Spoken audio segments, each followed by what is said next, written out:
கர்த்தருடைய நாமம் மகிமைப்படுவதாக. ஆண்டவரும் அருமை இரட்சகருமாகிய இயேசுவின் நாமத்திற்கு மகிமை உண்டாகட்டும். இந்த புதிய நாளிலே ஜூலை மாதம் 31ஆம் தேதி இந்த காலை வேளைக்காய் கர்த்தரை நான் ஸ்தோத்தரிக்கிறேன். இந்த நாளில் தேவன் நம்மோடு கூட பேசும் எஜமானனாகிய என் இயேசு கிறிஸ்துவே எங்களோடு கூட பேசுவீராக. இயேசுவின் நாமத்தின் பிதாவே. நாம் எடுத்து வாசிப்போம். சங்கீத புஸ்தகம் 116 சங்கீதம், அதுல 2வது கூட வாசிப்போம். 116:2. அவர் தமது செவியை எனக்கு சாய்த்தபடினால் நான் உயிரோடு இருக்கும் அளவும் அவரை தொழுது கொள்ளவே. நமக்கு செவி சாய்க்கிற தேவன் இந்த ஜூலை மாதம் முழுவதும், இந்த 7ஆம் மாதம் முழுவதும் 31ஆம் தேதி கடைசி நாளில் கூட தேவன் நம்மளை நடத்தி 7 மாதங்கள் நடத்தின தேவன் வருகிற மாதங்களை கூட நடத்துவார். அவருக்கு நீங்க நன்றி சொல்லுங்க. அவர் உங்களுக்கு யார் உங்களுக்கு செவி சாய்ச்சாங்களா அதை பார்க்காதீங்க. தேவன் உங்களுக்கு செவி சாய்த்திருக்கிறார். அவர் உங்களுக்கு செவி கொடுத்திருக்கிறார்.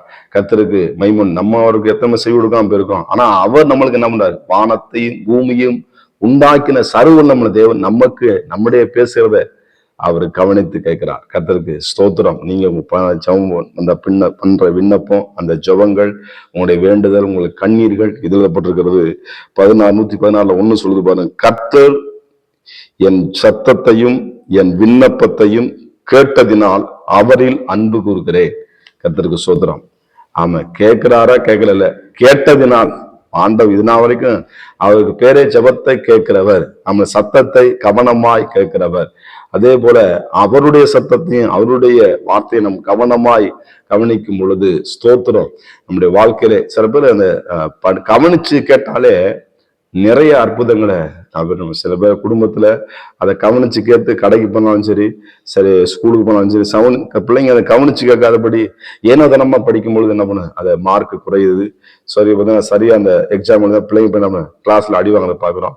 அதே மாதிரி வீட்டுல கணவர்கிட்ட மனைவிட்டு சொல்றது சரியா அதை கவனிக்காம ஏன்னா தினமா அப்படி கேட்டு போகாதபடி அதை கவனிச்சு கேட்டாங்கன்னா சொல்லுவாங்களா, போன் பேசிட்டே இருக்கியே, நான் சொல்றதை கவனிக்க மாட்டீங்களே அப்படின்னு சொல்லி அதே பெரிய பிரச்சனையா சொல்றான். அப்ப ஒருவருக்கு ஒரு சொல்றத அவன் கணவன் சொல்றத மனைவி கேட்கணும், மனைவி சொல்றத கணவன் சொல்றத கவனித்து கேட்கும் பொழுது அந்த இடத்துல தேவனுடைய சமாதானம் உண்டாகும், அன்பு உண்டாகும். இந்த இடத்துல வசனம் சொல்றது அவரில் அன்பு கூறும். முதலாவது தேவனத்தில் அன்பு கூறணும். 2வது கொடுக்கப்பட்ட குடும்பத்துல கொடுக்கப்பட்ட பிள்ளைகள் மேல நீங்க அன்பு கூர்ந்து. சில பேர் பிள்ளைங்களை வெறுப்பாங்க, சில பேர் கணவன் வெறுப்பாங்க, சில பேர் மனைவி வெறுப்பாங்க. அப்படி இருக்கக்கூடாது. கர்த்தருக்கு ஸ்தோத்திரம்.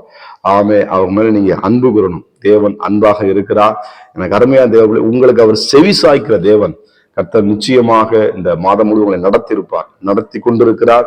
அவருக்கு நீங்க நன்றி சொல்லுங்க. ஆமே, ஆண்டவரே என் ஜெபத்தெல்லாம் கேட்டதற்காக நன்றி ஏசப்பான்னு சொல்லி அவர் நல்லா ஸ்தோத்திரிங்க, அவரை மகிமைப்படுத்துங்க. ஆண்டவரே ஸ்தோத்திரம். என் செவியை திருத்தசனம் பண்ணுகிறேன், என் கண்ணை, ஆண்டவரே என் சரீரத்தை, என் ஆவிய, என் ஆத்துமாவை பரிசுத்தப்படுத்துங்கப்பா, என்னை சுத்திகரிங்கப்பா. யோசுவா சொல்ற போல இன்றைக்கு உங்களை பரிசுத்தம் பண்ணிக்கொள்ளுங்க. நாளை நடுவில் கர்த்தர் அற்புதங்களை வருகிற 1ஆம் தேதியில கர்த்தர் அற்புதம் செய்யணும். இன்றைக்கு இந்த 31ஆம் தேதி ஜூலை மாதம் 31ஆம் தேதியில கர்த்தர் செய்த இந்த மாதம் முழுவதும் செய்த அதை ஒவ்வொருளாக எண்ணி ஆண்டவரே எனக்கு உணவு கொடுத்ததற்காக, உடை கொடுத்ததற்காக, தண்ணீர் கொடுத்ததற்காக, ட்ரெஸ் கொடுத்ததற்காக, வாகனம் கொடுத்ததுக்காக ஆண்டவருக்கு நம்ம நன்றி சொல்லி அவர் நம்ம ஸ்தோத்தரிக்கிறோம்.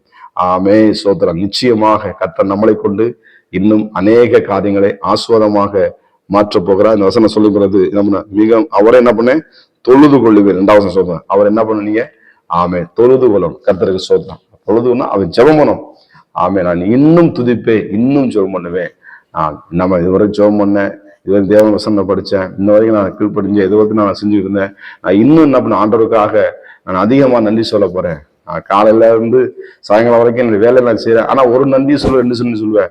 நீ நன்றி சொல்லிக்கொண்டே இருப்பேன், நன்றி பாடலை பாடிக்கிட்டே இருப்பேன். ஆண்டவரே எனக்கு செய்த நன்மைகளை எண்ணி நான் என்ன பண்ணுவேன்? ஸ்தோத்திரம் செய்வதே தகும் என்ற வார்த்தையின்படியாக சில பேர் வாயில சோத்திரமே வர்றதில்லை, சில பேர் வாயில நன்றியே வர்றதில்லை. எதுக்கு எடுத்தாலும் நம்ம குறை சொல்லிட்டே இருப்பாங்க. ஆமே, ஆண்டவருக்கு நிச்சயதா நன்றி எசப்பான்னு சொல்லி பழகுங்க. நிச்சயமாக தேவனாகிய கர்த்தர் உங்களை அற்புதமாக பாதுகாத்தார். இஸ்ரவேலே, ஆமே சோதனை என்னால் மறக்கப்படுவதில்லை என்ற வார்த்தையின்படியாக தேவன் உங்களை அதிசயமா நடத்தி வந்திருக்கிறார், கரை சேர்த்திருக்கிறார். 31ஆம் தேதிக்கும் நம்மளை உயிரோடு காத்து கொண்டு வந்திருக்கிறார். அவருக்கு நீங்க நன்றி சொல்லுங்க. நிச்சயமாக அற்புதங்களை பெற்றுக்கொள்வீங்க. பரிசுத்தம் கிருபை நிறைந்த நல்ல தகப்பன இந்த ஜூலை மாதம் ஆண்டவர் இந்த 31ஆம் ஆண்டவரே சோதரம் நாளுக்காக நன்றி செலுத்துகிறோம். தகப்பனை நீ பாராட்டி வந்த எல்லா தயவுக்காக நன்றி. இந்த யெகோவா சேனலை ஆண்டவரை நடத்தி கொண்டு வருகிறீங்க, இனியும் நடத்தி கொண்டு போறதற்காக நன்றி செலுத்துகிறோம்.